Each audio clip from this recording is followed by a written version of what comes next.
Hello everyone, and welcome back to another of our Wild Rift videos here at ProGuides. I'm Zyrene, and today, as promised at the end of our last video, I'll be going over the different rune systems and keystones on the Wild Rift. The focus for this video is going to be an introduction to how the rune system is different, and then going over the 8 keystones that are in the game. There are some keystones that are similar, some that are tweaked for the mobile version of the game, and others that are just flat out new. Whether you have Wild Rift now or not, we're going to make sure that none of these keystones blindside you guys, and you can already get on working on those builds for your favorite champions. But before we get into that, our question of the day is, what keystone would you like to see introduced into Wild Rift, and how would you change it to fit the faster-paced mobile environment? Leave your answers in the comments below, and now let's get into the video.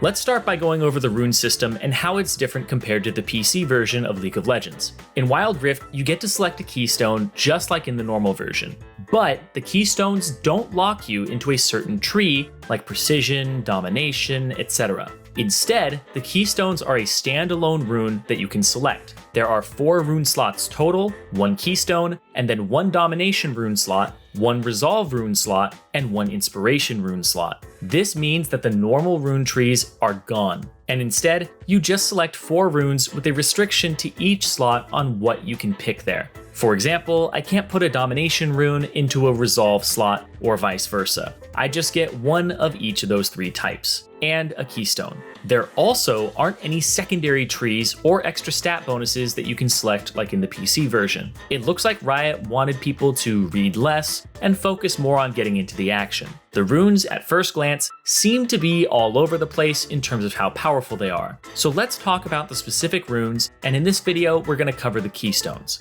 There are 8 keystone runes in Wild Rift: Electrocute, Airy, Conqueror, Fleet Footwork, Grasp of the Undying, Aftershock, and those are all ones that you may recognize. And then the last 2 are Font of Life and KLEPTOMANCY. There's some exciting things here, so let's go through them one by one and talk about what they do, as well as how they're different than the ones on Summoner's Rift. First up is Electrocute. This rune is the same as the PC version: 3 separate attacks or abilities in 3 seconds, makes you deal bonus adaptive damage. It's actually almost exactly the same in terms of damage and cooldown. The only difference is there's 4 more top-end damage on Wild Rift, and the cooldown of it doesn't scale down with level.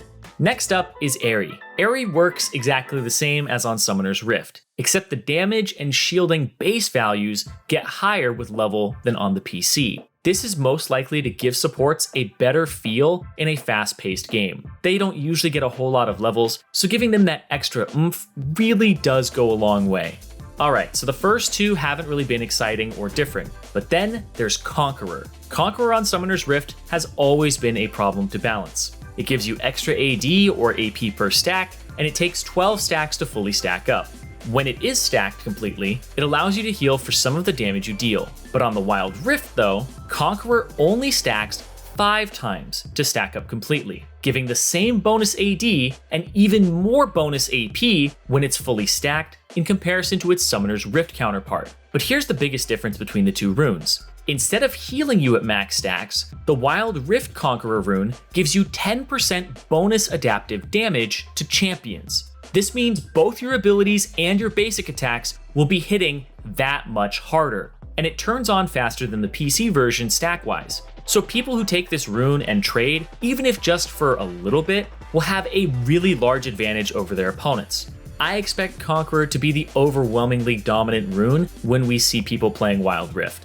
Our 4th keystone is Fleet Footwork. Fleet Footwork is exactly the same as on Summoner's Rift, except the base value of the heal is 15 to 85 instead of 3 to 60, which is actually quite a big difference. Other than that, it behaves the same and even has the same ratios. Oh, and there's one more thing. Even though it behaves the same, it works on minions and monsters at full value too, which is not like the Summoner's Rift version, which gives you a reduced value for Fleet Footwork when used on minions. So this is going to be a much better sustain rune for the people who take it in lane, and it'll actually serve the purpose of keeping you healthy in lane. The 5th keystone is Grasp of the Undying, and this one actually is exactly the same as on Summoner's Rift. Same numbers, same range penalty. It seems like Riot has had some nightmares about Grasp of the Undying from back in the day, and figured that they should leave it where it is, lest they have to spend 10 patches dealing with Tank Echo and other abominations in the top lane. Aftershock is our 6th keystone. And the funny thing about Aftershock is that it is the only one of these keystones that is on Summoner's Rift and Wild Rift, and it is substantially weaker on the Wild Rift. I assume Riot wants the game to be focused on killing and fast-paced action, and I get it. The opposite of fast and fun is slow and dumb, just like everything you try to kill that takes Aftershock. So this version of Aftershock has lower bonus armor and MR ratios, lower base damage on the shockwave portion of it, and instead of dealing 8% of your bonus health, it deals 3% of your maximum health. This means that it is less rewarding to take on people who already want to build tanky. Lower ratios, less dependent on bonus HP ratios, and it makes me wonder who is actually supposed to take this rune. Even as a jungler, there seem to be better options now, with things like Conqueror stacking up so quickly, and Fleet Footwork working on minions and monsters. This rune seems to be the one that Riot had trouble with back in the day, and instead of risking it being a bit troublesome in their new game, they gave it a nerf. I completely understand it. If your game is supposed to be fast and you still want something tanky and durable in there, might want to have it on the weaker side, at least at release. You don't want people picking up the game, running into a bunch of beef balls, and then putting the game down forever. Our penultimate keystone is a rune that is not a keystone on Summoner's Rift, and that's Font of Life. Font of Life has never really been an exciting rune to take, but has always been a powerful one, and this version of it is almost 3 times more powerful than its Summoner's Rift counterpart. On Summoner's Rift, Font of Life gives allies who basic attack champions that you hit with a slower immobilizing effect a heal. The heal is 5 plus 1% of your maximum HP over 1.75 seconds. On the Wild Rift, the value of the heal is 3% of your maximum HP over 2 seconds. That means that the Summoner's Rift version heals you for 0.57% of the person who applied its maximum HP every second. But the Wild Rift version heals you for 1.5% of the person who applied its maximum HP every second. That's almost 3 times as powerful of a heal per second. This rune seems like it's actually pretty worth it to take on a lot of supports, and maybe even top laners that teamfight. It will have to compete with Aftershock on the tanky engage supports, as well as Aerie on the enchanter supports who don't build much HP in the first place. But hey, Aftershock looks weaker, so maybe there's a place for Font of Life on the Wild Rift. And our last keystone is a familiar one to many, but was removed from the Summoner's Rift version of the game, and that's KLEPTOMANCY. I'm personally incredibly surprised that they decided to give KLEPTOMANCY another go, but hey, it's not my game, I just play it.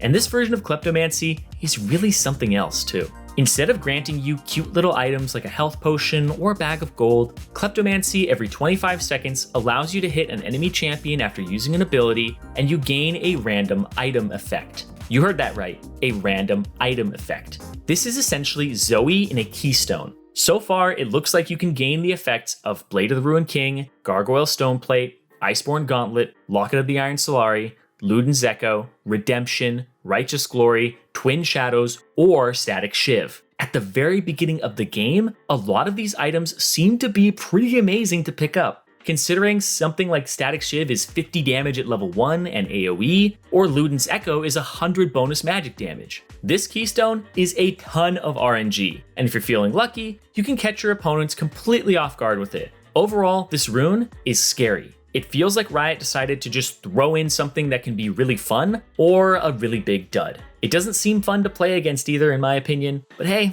things like Aftershock were never fun to play against either, and that's still around.